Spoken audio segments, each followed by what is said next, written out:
Hi everybody, welcome back to my channel, Anna Morphides with Mending Hearts Counseling, and today's video is actually going to be on parenting, and this is also inspired by sessions that I have with fellow parents, because I'm also a parent, so I experience challenges with my children who are just crossing over from the child into the adolescent phase, and with every stage comes its own set of challenges. So I wanted to focus on today and how I was taught and learned, and I learned how to be a good and effective parent, because now we know that parenting is so important.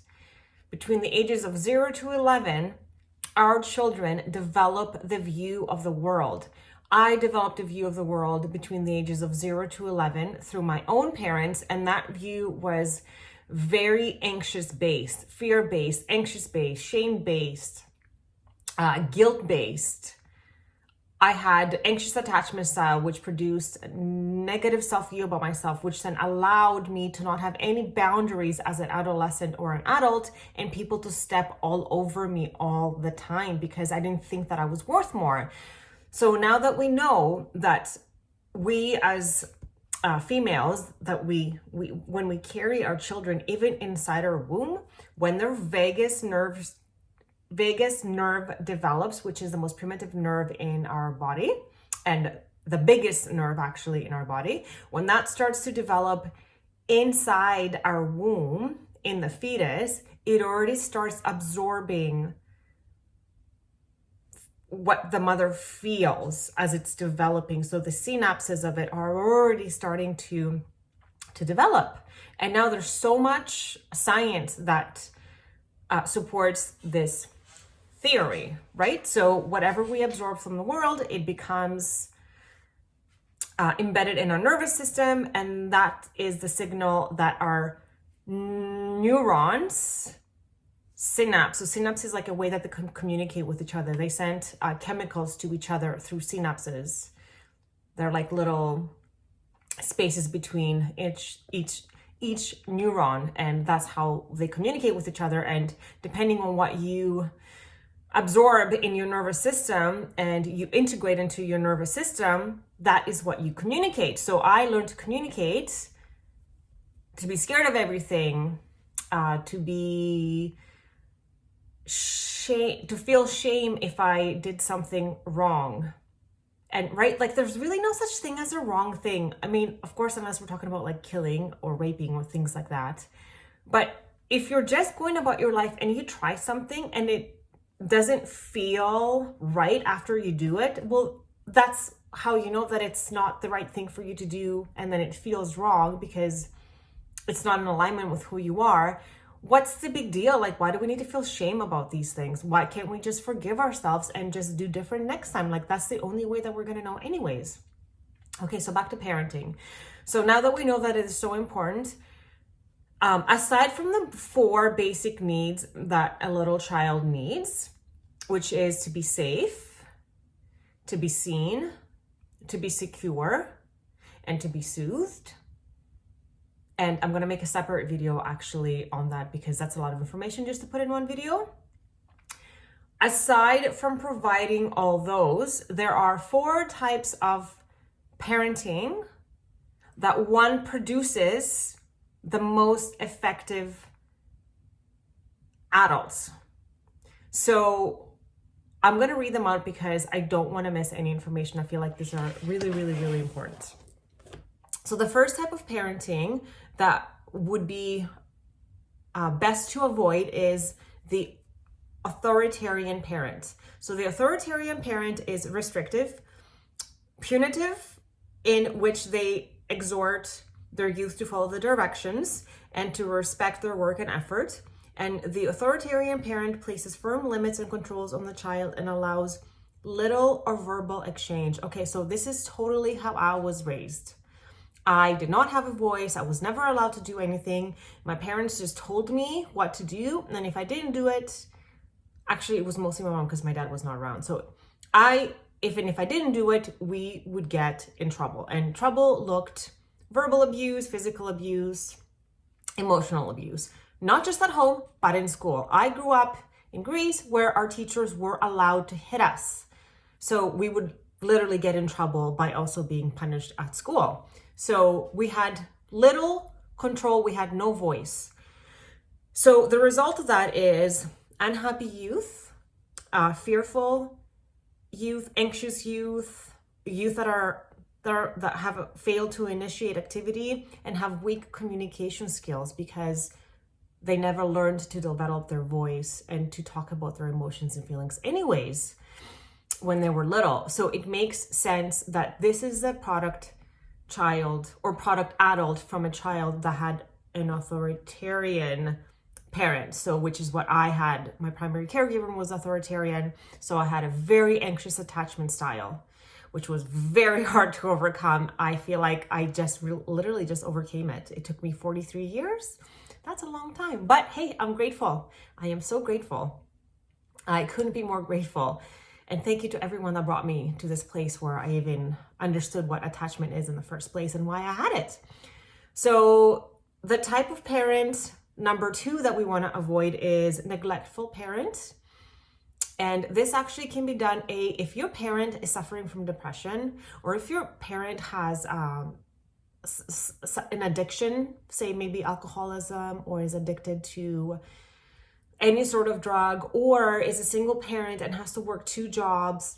It's only natural that they just don't have enough time, or they don't have the capacity, if they're suffering, say, from depression, to be there for their child. Therefore, they neglect them.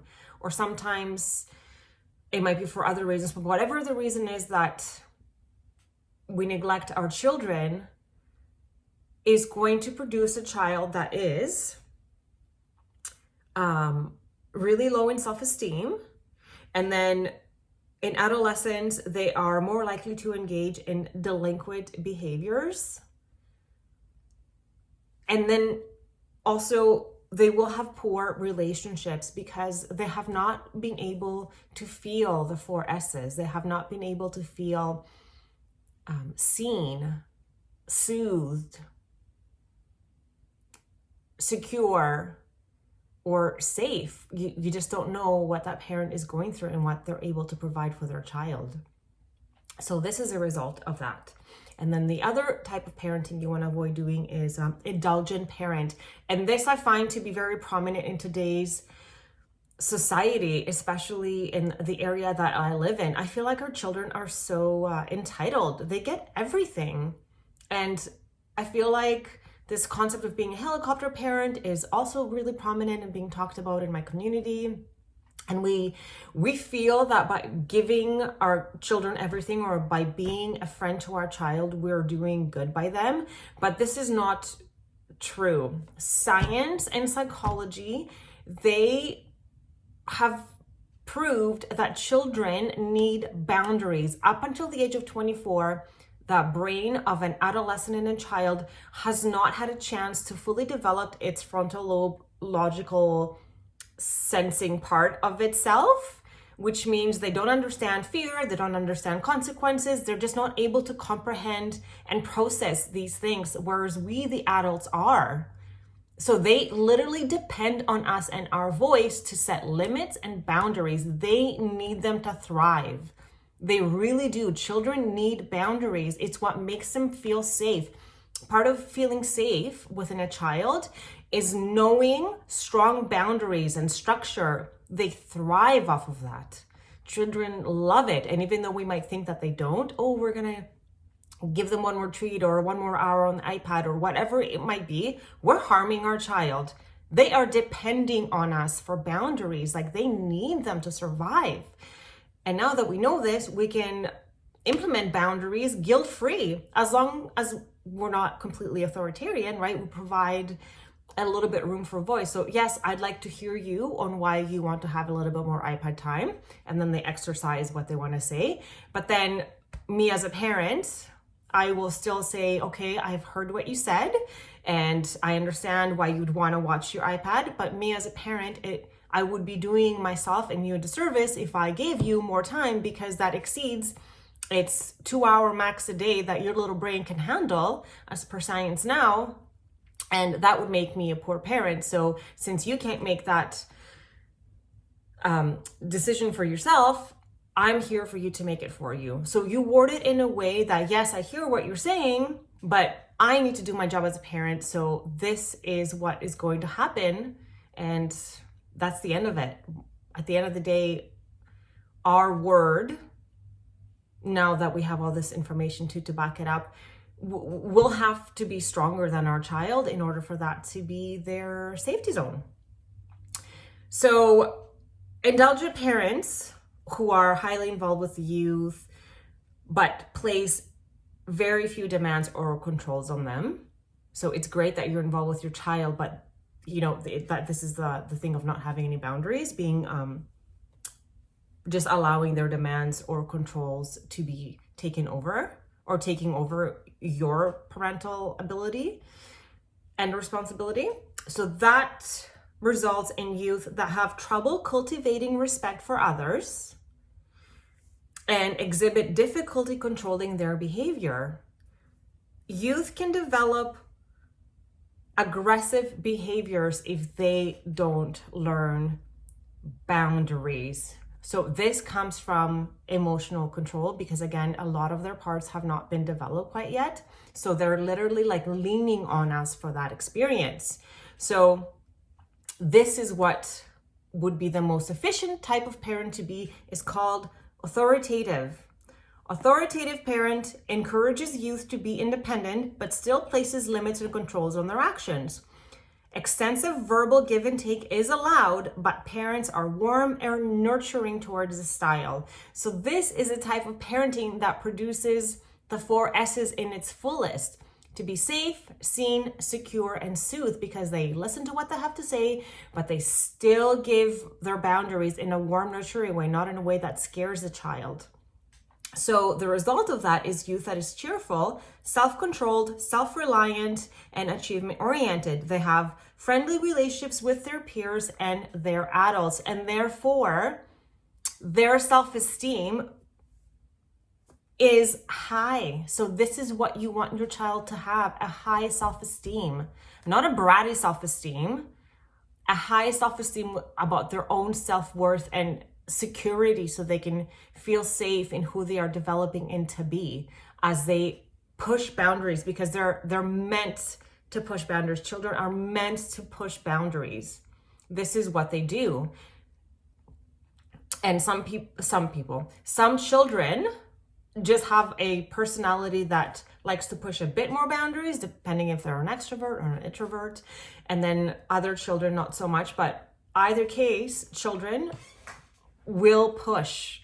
And it's up to us to place limits to make them feel safe and secure in a way that is not emotionally or physically or verbally abusive.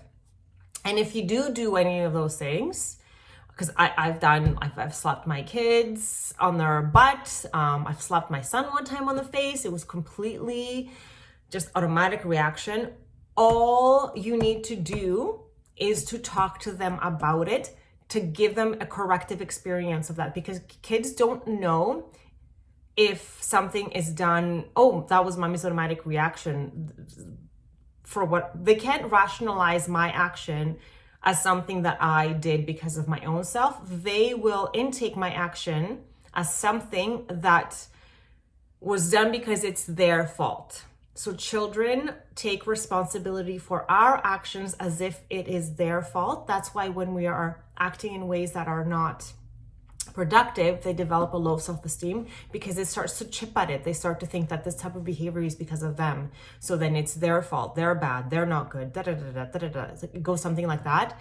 So all it takes is to talk to your child. I am so sorry, my boy, that I slapped you across the face. That was not okay. No one's ever allowed to touch you, not even mommy. And if mommy did it because she was frustrated, that does not give her the right to, like, you just talk to your child about it, to normalize that experience, that it's not their fault. Not normalize it that it's okay, but normalize it that it's not their fault. And same goes if you yelled, or Whatever it is that did not make you feel good as a parent, all you have to do is just talk to your child about it, is just address it, and that gives them the corrective experience that their little self is looking for to give them that positive self-esteem. It's so great to do this. Like, it sounds so simple, but not everyone has the awareness or knowing to do this. I didn't until I went through the course. So I'm so grateful to have learned this, because now I feel like I can't really F up my child, because all I have to do is just talk to them about it and give them a corrective experience. Talk to them about it. That's why giving them a voice is so important. I'm going to end my video here because I feel like I've completed all of them. Yes. So this is a way to be an effective parent and produce a child that once they go into their adolescence, they have cultivated strong skills on how to deal with their adults and their peers, and how they view themselves, and then what they attract because of the way that they view themselves. Because if they have a high self-worth, then they're going to attract high self-worthy things into their life, and they're going to carry that into their adult relationships and so forth. And it's never too late. It's never too late to talk to your child. It's never too late to change anything. And then watch your thoughts. Your thoughts here are so important. If you watch this video and you start saying to yourself, oh, it's too late for me. I have screwed up so bad. I cannot change this. It's too late for me to go back. I don't know if I can do this effectively, because my boy or my girl will never be able to forgive me, or whatever it is that you're saying, whatever limiting belief that you have, change it, and change it now, because whatever you predominantly believe is what you're going to experience. So if that's what you predominantly think, well, that's what you're going to experience. But if you think the opposite, oh my gosh, I can't wait to implement this with my child. I can't wait to set boundaries. This is going to work out for me. Create a vision of what you want to experience. My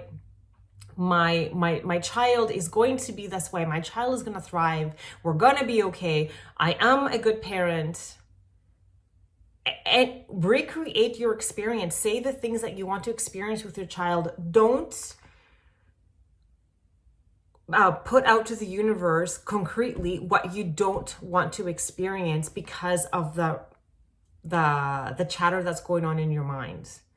Watch your chatter. The chatter matters so much, because remember that thoughts create emotions, and emotions is energy in motion, and that's the energy that surrounds you. So guess what that energy is going to do? It's going to attract more, because we're a resonant universe and we work by attraction, chemistry. Like attracts like. Input equals output. So watch your thoughts are so important. Watch your self-talk, and you can change it. You are the one that's listening to your self-talk. You are listening to all these thoughts. You have the power to pick the ones that you want to hold on to. And if you don't like any of them that are coming in, you have the power to create new ones. You have the power to create new thoughts. If you like my video, please do hit that like button. If you haven't subscribed already, I would love for you to do so. If there's any other topics that you would like to hear, please do reach out to me by email. You can DM me on my Instagram account. Everything is kind of linked below. I have kind of started a TikTok. I just don't know how to link it to my YouTube. I just felt like little short clips are also really good.